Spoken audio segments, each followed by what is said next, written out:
নমস্কার। আজ জামাই ষষ্ঠী নিয়ে বা অরণ্য ষষ্ঠী নিয়ে দারুণ একটা ইনফরমেশন আপনাদের সঙ্গে শেয়ার করব গল্পে গল্পে।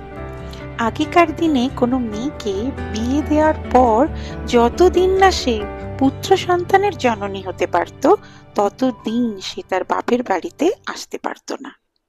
ভাবুন তো, মেয়েটি আর তার মা বাবার কষ্টটা।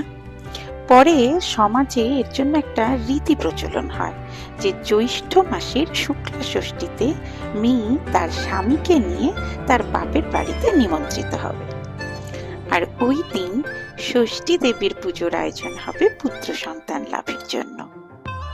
যাই হোক, ছেলে বাবার আদর যত্ন দেখে বলছে ও ছোট জামাই হবে, তো মা ওকেও একটু আদর যত্ন করলো আর কি।